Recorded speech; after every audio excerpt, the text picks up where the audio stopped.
கூடி வந்திருக்கிற சகோதர சகோதரர்கள் யாவருக்கும் நம்முடைய கர்த்தரும் இரட்சகருமா இருக்கிற இயேசு கிறிஸ்துவின் பரிசுத்தம் உள்ள நாமத்தில் வாழ்த்துக்கள். பிதாவாகிய தேவன் என்பதும் கர்த்தராகிய இயேசு கிறிஸ்துவின் கிருபையும் சமாதானம் உங்கள் அனைவரோடு கூட இருப்பதா. நாம் மத்தேயு 5ஆம் அதிகாரத்திலே 8 பாக்கியவான்களை குறித்து நாம் தியானித்துக் கொண்டு வருகிறோம். ஆவியிலே எளிமை உள்ளவர்கள், துயரப்படுகிறவர்கள், இருதயத்திலே சுத்தம் உள்ளவர்கள், இரக்கம் உள்ளவர்கள், நீதியின் மேல் பசித்தாகம் உள்ளவர்கள் என்று கடந்த வாரம் முழுவதும் நாம் பார்த்து வந்தோம். இந்த நாளே நாம் இருக்கிற பாக்கியவான் சமாதானம் பண்ணுகிறவர்கள் பாக்கியவான்கள். சமாதானம் பண்ணுகிறவர்கள் பாக்கியவான்கள், அவர்கள் தேவனுடைய புத்திரர் எனப்படுவார்கள். மிக அருமையான ஒரு வார்த்தை, சமாதானம் பண்ணுகிறவர்கள். சமாதானம் என்பது ஒவ்வொரு கிறிஸ்தவனுடைய அடையாளமாக இருக்கிறது. வேதத்திலே பார்க்கிறோம். அது தீமத்திலும் சரி, தீத்திலும் சரி, பவுல் அவர்களுக்கு எழுதும்போது மூப்பர்களையோ அது கண்களில் ஏற்படுத்தும் போது அவர்கள் சண்டை பண்ணாதவர்களாக இருக்க வேண்டும் என்று பவுல் சொல்றார். கிறிஸ்தவன் எப்போதுமே ஒரு சண்டை பண்ணாதவனாக இருக்க வேண்டும், சமாதானம் பண்ணுகிறவனாக அவன் இருக்க வேண்டும். உலகத்திலே எவ்வளவோ கஷ்டங்களும் அல்லது எவ்வளவோ துரோகங்கள் அல்லது எத்தனையோ பேர் நமக்கு விரோதமாக செயல்படுவார்கள். ஆனால் அவர்களெல்லாம் நாம் பகைக்காமல் நாம் சமாதானம் பண்ண வேண்டும், அவர்களை நேசிக்க வேண்டும் என்று நாம் பார்க்கிறோம். அதாவது இயேசு கிறிஸ்து தன்னுடைய மலை பிரசங்கத்திலே அப்படிதான் சொல்றேன். உங்கள் பகைவர்களை நேசியுங்கள், உங்களை நிந்திக்கிறவர்களுக்காக ஜெபம் பண்ணுங்கள், உங்களை சபிக்கிறவர்களை நீங்கள் சபியாமல் அவர்களை ஆசீர்வதியுங்கள் என்று இயேசு கிறிஸ்து சொல்லியிருக்கிறார். அதுதான் ஒவ்வொரு கிறிஸ்தனுடைய அடையாளமாக இருக்கிறது. சமாதானத்தோடு நாம் வாழ வேண்டும். ரோமர் 5ஆம் அதிகாரம் 1 வசனத்துல என்ன சொல்றார் பாருங்க. இவ்விதமாய் நாம் விசுவாசத்தினாலே நீதிமான் ஆக்கப்பட்டிருக்கிறபடியால் நம்முடைய கர்த்தராகிய இயேசு கிறிஸ்து மூலமாய் தேவனிடத்தில் சமாதானம் பெற்றிருக்கிறோம். ஆண்டவராகிய இயேசு கிறிஸ்து மூலமாக நாம் தேவனிடத்தில் சமாதானத்தை பெற்றிருக்கிறோம். நாம் இந்த உலகத்தின் வழிபாடுகளிலே நாம் இருக்கும்போது எப்படியாம் நாம் தேவனுக்கு பகைஞராக இருந்தோம் என்று பவுல் சொல்றார். இப்பொழுதோ நாம் விசுவாசத்தினாலே நீதிமான்களாக்கப்பட்டிருக்க ஆண்டவராகிய இயேசு கிறிஸ்து மூலமாக நாம் தேவனிடத்திலே சமாதானம் பெற்றிருக்கிறோம். தேவன் நமக்கு சமாதானத்தை கொடுத்திருக்கிறார். நாம் தேவனுக்கு விரோதமாக நாம் இருக்கும்போது கிறிஸ்து மூலமாக தேவன் நம்மை அழைத்து நமக்கு சமாதானம் கொடுத்திருக்கிறார். ரோமர் 8ஆம் அதிகாரம் 6வது வசனத்திலே மாம்ச சிந்தை மரணம், ஆவியின் சிந்தையோ ஜீவனும் சமாதானமாம். ஆவிக்குரியவர்களாகிய நாம் எப்படி ஜீவனும் சமாதானம் உள்ளவர்களாக நாம் இருக்கிறோம். அதே ரோமர் 10ஆம் அதிகாரம் 15வது வசனம், அனுப்பப்படாவிட்டால் எப்படி பிரசங்கிப்பார்கள்? சமாதானத்தை கூறி நற்காரியங்களை சுவிசேஷமே அறிவிக்கிறவருடைய பாதங்கள் எவ்வளவு அழகானவைகள் என்று எழுதியிருக்கிறது. சமாதானம் கூறி சுவிசேஷத்தை அறிவிக்கிறவர்களுடைய பாதங்கள் அழகானவைகள் என்று எழுதியிருக்கிறது என்று பவுல் இந்த இடத்துல சொல்லும். ரோமர்ல அநேக காரியங்களே சமாதானத்தை குறித்து பவுல் சொல்லும்போது அதே 12ஆம் அதிகாரம் 18வது வசனம், கூடுமானால் உங்களால் ஆன மட்டும் எல்லா மனுஷரோடும் சமாதானமாயிருங்கள். முன்பே சொன்னது போல நம்மை அநேகர் பகைப்பார்கள், நமக்கு அநேகர் தீமை செய்வார்கள். அதே மேலே ஒரு வசனத்தை, ஒருவனுக்கும் தீமை செய்யாதிருங்கள், எல்லா மனுஷருக்கும் முன்பாக யோக்கியமானதை செய்ய நாடுங்கள், கூடுமானால் உங்களால் ஆன மட்டும் எல்லா மனுஷரோடும் சமாதானமாயிருங்கள்.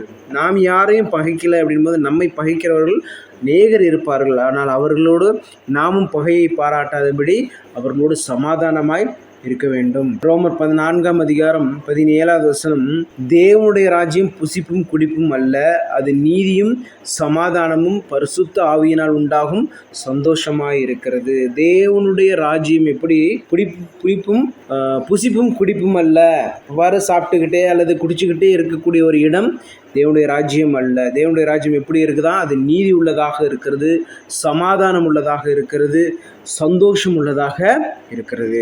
2 கொரிந்தியர் 13ஆம் அதிகாரம் 11வது வசனம், கடைசியாக சகோதரரே சந்தோஷமாயிருங்கள், நற்சீர் பொருந்துங்கள், ஆறுதல் அடையுங்கள், ஏக சிந்தை உள்ளவர்களாயிருங்கள், சமாதானமாயிருங்கள், அப்பொழுது அன்புக்கும் சமாதானத்துக்கும் காரணமாகிய தேவன் உங்களோடு இருப்பார். நாம் சமாதானமாக இருந்தோம் என்றால்தான் தேவன் நம்மோடு இருப்பார். அப்பொழுது அன்புக்கும் சமாதானத்துக்கும் காரணராகிய தேவன் உங்களோடு இருப்பார். தேவன் நம்மிடத்திலே வாசம் பண்ண வேண்டும் என்றால், தேவன் நம்மிடத்திலே இருக்க வேண்டும் என்றால் நாம் எப்படி இருக்கணுமா? சமாதானத்தோடு இருக்க வேண்டும். ஆவியின் கனிகளிலே ஒன்று சமாதானம் என்று நாம் பார்க்கிறோம். கலாத்தியர் 5ஆம் அதிகாரம் 22வது வசனம், ஆவியின் கனியோ அன்பு, சந்தோஷம், சமாதானம். சமாதானம் 3வது இடத்துல.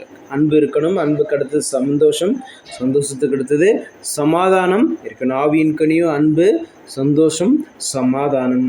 சமாதானம் ஆவியின் கனியிலே வந்துடுது. ஆவிக்குரியவர்கள் சமாதானமுடையவர்களாக இருக்கிறார்கள். எபேசியர் 2 அதிகாரம் 14 எப்படியெனில் அவரே நம்முடைய சமாதான காரணராகி இருதரத்தாரையும் ஒன்றாக்கி பகையாக நின்ற பிரிவினையாகிய நடுச்சுவரை தகர்த்து. ஆண்டவராகிய இயேசு கிறிஸ்துவை பற்றி சொல்லும்போது பவுல் இப்படி சொல்றாரு, அவரே நம்முடைய சமாதான காரணராக இருக்கிறார். நாம் பகைஞராக இருந்தோம், தேவனுக்கு பகைஞராக இருந்தோம். தேவனிடத்திலே நாம் சமாதானம் பெறும்படியான காரணர் யாரா? இயேசு கிறிஸ்து. அவரே சமாதானத்தின் காரணராய் இருந்து இருதரத்தாரையும் ஒன்றாக்கி பகையாக இருந்த ஒரு பிரிவினையான ஒரு சுவரை அவர் தகர்த்து எறிந்தார். அவரே சமாதான காரணராக இருக்கிறார். ஏசாயால நம்ம வாசிக்கிறோம், ஏசாயா 9 அதிகாரம் 6 நமக்கு ஒரு பாலகன் பிறந்தார், நமக்கு ஒரு குமாரன் கொடுக்கப்பட்டார், கர்த்தத்துவம் தோளின் மேல் இருக்கும், அவர் நாமம் அதிசயமானவர், ஆலோசனை கர்த்தர், வல்லமையுள்ள தேவன், நித்திய பிதா, சமாதான பிரபு, பிரின்ஸ் ஆஃப் பீஸ் என்று நம்ம ஆங்கிலத்தில் சொல்றோம். சமாதான பிரபு என்று இயேசு கிறிஸ்துக்கு ஒரு பெயர். அதான் இந்த சமாதானத்தை நமக்கு கொடுக்கிறவராக இருக்கிறார், உண்டாக்குகிறவராக இருக்கிறார். எபேசியர் 6 அதிகாரம் 15 சமாதானத்தின் சுவிசேஷத்துக்குரிய ஆயத்தம் என்னும் பாதரட்சியை காலில் தொடுத்தவர்களாய். இந்த உலகத்திலே நமக்கு மாம்ச ரீதியான போராட்டம் கிடையாது, ஆவிக்குரிய போராட்டம் தான். அந்த ஆவிக்குரிய போராட்டத்துக்கு நாம் எப்படி தயாராக இருக்க வேண்டும் என்றால், சமாதானத்தின் சுவிசேஷத்திற்குரிய ஆயுதத்தை நாம் பாதரட்சியாக காலில் தொடுத்தவர்களாய். மேலே அநேக காரியங்களை நம்ம வாசிக்கிறோம். சத்தியம் என்னும் கட்சியை அணிந்து கொள்ள வேண்டும், நீதி என்னும் மார்க்கவசத்தை அணிந்து கொள்ள வேண்டும் அப்படின்னு நிறைய சொல்லப்பட்டிருக்கிறது. அதில் ஒன்று சமாதானத்தின் சுவிசேஷத்துக்குரிய ஆயத்தம் என்னும் பாதரட்சியை காலில் தொடுத்தவர்களாய். இந்த காலத்தில் பார்க்குறோம், போருக்கு போகும்போது நிறைய உடைகளை அணிந்து கொள்வார்கள், கையில் கவசங்கள், இந்த மாதிரி நிறைய ஆயுதங்களை எடுத்து சொல்லுவார்கள். அந்த ஆயுதம் எல்லாம் ஆவிக்குரிய ஒரு ஆயுதம் போல இந்த இடத்துல பேசப்பட்டிருக்கிறது.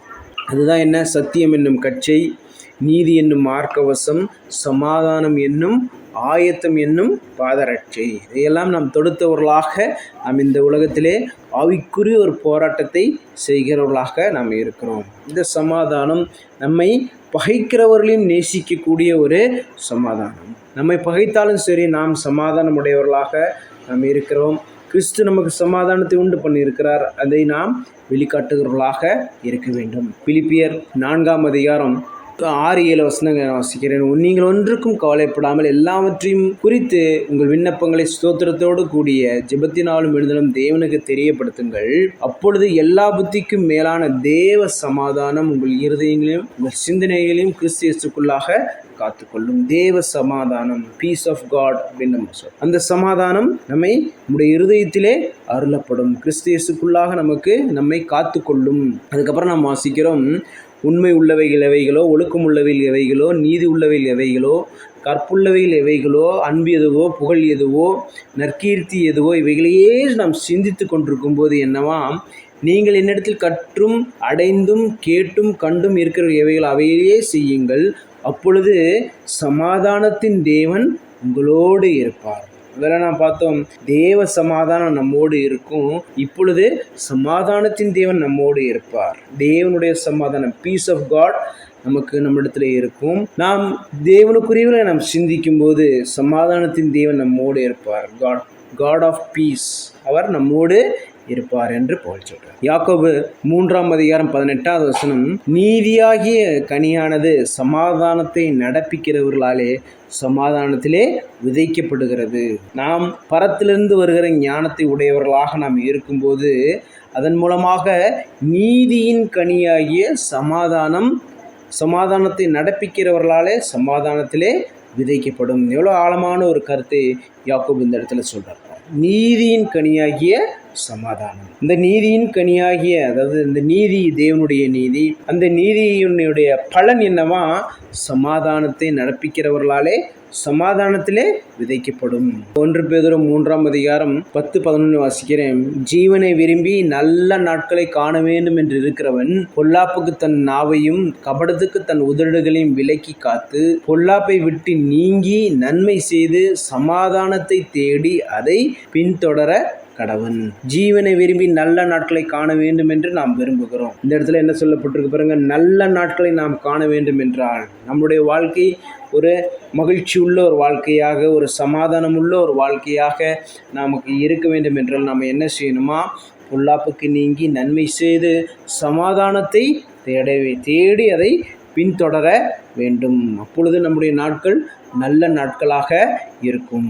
சமாதானம் பண்ணுகிறவர்கள் பாக்கியவான்களாக இருப்பார்கள். இப்போ என்ன, இந்த சமாதானம் பண்ணுகிறவர்களுடைய பலன் என்ன?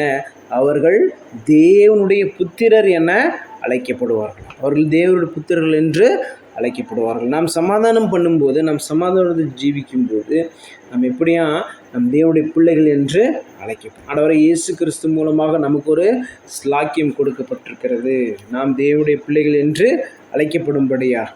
அது எல்லாமே என்ன காரணம்? கிறிஸ்து இயேசுவின் மூலமாக நமக்கு கிடைத்திருக்கிற அந்த சமாதானம். ரோமர் 8ஆம் அதிகாரம் 14-15 வசனம் பாருங்க. மேலும் எவர்கள் தேவனுடைய ஆவியினாலே நடத்தப்படுகிறார்களோ அவர்கள் தேவனுடைய புத்திரராய் இருப்பார்கள். அந்தபடியே திரும்பவும் நீங்கள் பயப்படுவதற்கு நீங்கள் அடிமைத்தனத்தின் ஆவியை பெறாமல் அப்பா பிதா என்று கூப்பிட பண்ணுகிற புத்திர சுரத்தின் ஆவியை பெற்றீர்கள். எவர்கள் தேவனுடைய ஆவியினாலே நடத்தப்படுகிறார்களோ அவர்கள் தேவனுடைய புத்திரர் எனப்படுவார்கள். தேவனுடைய ஆவி, அந்த ஆவியின் கனியில் என்ன வந்துடுது? சமாதானம் வந்துடுது. அப்போ சமாதானப்படி நடக்கிறவர்கள் என்னவா? தேவனுடைய புத்திரர் எனப்படுகிறார்கள். கலாத்தியர் 4ஆம் அதிகாரம் 6வது வசனம். ஆகையால் இனி நீ அடிமையாய் இராமல் புத்திரனாய் இருக்கிறாய். நீ புத்திரனே ஆனால் கிறிஸ்து மூலமாய் தேவனுடைய சுதந்திரமாய் இருக்கிறாய். நாம் தேவனுடைய புத்திரரை இருக்கிறோம் என்றால் நம்ம குமாரனுடைய ஆவியை தேவன் நம்முடைய இருதயத்திலே கொடுத்திருக்கிறார். இந்த ஆவி என்ன பண்ணுது? நமக்கு சமாதானத்தை உண்டு பண்ணுகிறது.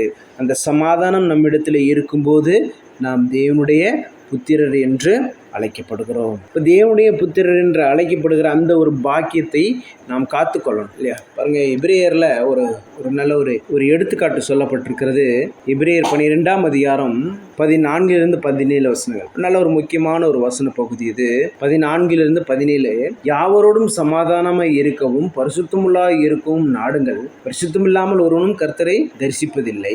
ஒருவனும் தேவனுடைய கிருபை இழந்து போகாதபடிக்கு யாதொரு கசப்பான வேர் முளை எழும்பி கலக்கம் உண்டாக்குறதுனால் அநேகர் தீட்டுப்படாதபடிக்கு யாவரோடும் சமாதானமாய் இருக்க வேண்டும். தேவனுடைய கிருபையை நாம் இழந்து போகிறோம்.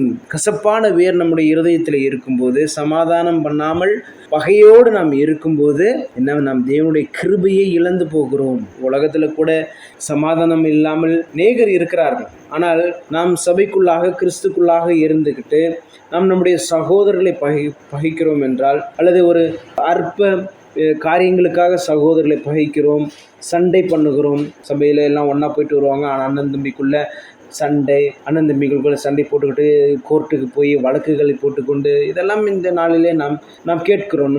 அது என்ன ஆகுது பாருங்க, கசப்பான வேர் நம்முடைய இருதயத்தில் இருக்கும்போது நாம் தேவனுடைய கிருபையை இழந்து போகிறோம். 15ஆவது வசனம் பாருங்க. ஒருவனும் தேவனுடைய கிருபையை இழந்து போகாதபடிக்கு கசப்பான வேர் உங்கள் இருதயங்களே முளைத்தெழும்பி. இந்த கசப்பான வேர் நம்முடைய இருதயத்தில் இருக்கும்போது, சமாதானம் இல்லாமல் நாம் இருக்கும்போது என்னவா, நம் தேவனுடைய கிருபை இழந்து போகிறோம். தேவனுடைய கிருபை இழந்துட்டா நம்முடைய நிலைமை என்னப்பா? நம்முடைய நிலைமை மிகவும் மோசமான ஒரு நிலைமையாக போய்விடும். யாவரோடும் சமாதானமாய் இருக்கவும் பரிசுத்தமாய் இருக்கவுமே தேவன் நம்மை அழைத்திருக்கிறார் என்று இந்த இடத்துல நம்ம வாசிக்கிறோம். இந்த சமாதானம் இல்லாமல் கிருபையை இழந்து போகிற ஒரு கசப்பான வேறு உடைய ஒரு மனுஷனை இந்த இடத்துல எபிரேய ஆசிரியர் மேற்கோள் காட்டுறார் பாருங்க. ஒருவேளை போஜனத்துக்காக தன் சிரேஷ்ட புத்திர பாகத்தை விற்று போட்ட ஏசாவை போல சீர்கெட்டவனாகவும் இராதபடிக்கு எச்சரிக்கையாய் இருங்கள். பிற்பாடு அவன் ஆசீர்வாதத்தை சுதந்திரித்து கொள்ளும்படி விரும்பியும் ஆகாதவன் என்று தள்ளப்பட்டதை அறிவீர்கள். அவர் கண்ணீர் விட்டு கவலையோடு தேடியும் மனமாதலை காணாமல் போனான். ஒரு சாதாரண ஒரு அற்ப கூலுக்காக தன்னுடைய அந்த ஒரு சுதந்திரத்தை அவன் விற்று போட்டான். அவன் என்ன செஞ்சிட்டான்? தேவனுடைய கிருபையை இழந்து விட்டான். அந்த கிருபையை இழந்துட்டான். ஆனால் திரும்ப அவனால் அந்த கிருபையை பெற்றுக்கொள்ள முடியவில்லை. அவன் கண்ணீர் விட்டு அழுதும் அது அவனுக்கு திரும்ப கிடைக்கவே இல்லை. நாமும் சமாதானம் இல்லாமல் பகையை பாராட்டி கொண்டு இன்னும் நாம் சபையிலே இருக்கிறோம் என்றால் நாம் என்ன தேவனுடைய கிருபை இழந்து போகிறோம். பிற்பாடு நாம் என்ன ஒரு முயற்சி செஞ்சாலும் அந்த கிருபை நமக்கு கிடைக்காதபடி ஆய்விடும். அப்பொழுது நாம் பகையை பாராட்டாமல் சமாதானத்தை பாராட்ட வேண்டும். சமாதானம் பண்ணும்போது தான் நாம் என்னவாம் தேவனுடைய புத்திரர் என்று அழைக்கப்படுவோம். நாம் கிருபை இழந்து போகாதபடிக்கு அந்த கிருபையை காத்து கொண்டோம் என்றால் இயேசு கிறிஸ்து மூலமாக நாம் தேவனிடத்தில் பெற்ற அந்த ஒரு சுதந்திரத்தை காத்து கொள்ள முடியும். நாம் தேவனுடைய கிருபை இழந்து போகாதபடி என்னவா நாம் ஜாக்கிரதையாக இருக்க வேண்டும். கசப்பான வேர் நம்முடைய இருதயத்திலே முளைத்து எழும்பாதபடிக்கு நாம் சமாதானத்தோடு நாம் ஜீவிக்கும் போது நாம் தேவனுடைய புத்திரர் என்று அழைக்கப்படுகிறோம். இப்போ தேவனுடைய புத்திரர் என்று அழைக்கப்படுவது எவ்வளவு ஒரு பாக்கியம் நமக்கு. இப்போ தேவனுடைய கிருபை இழந்து போகாதபடிக்கு நாம் என்ன செய்யணும்? சமாதானத்தோடு ஜீவிக்க வேண்டும். அப்பொழுது நாம் தேவனுடைய புத்திரர் என்று நாம் அழைக்கப்படுவோம். தேவன் தாமே உங்கள் ஒவ்வொருவரையும் ஆசீர்வதிப்பாராக.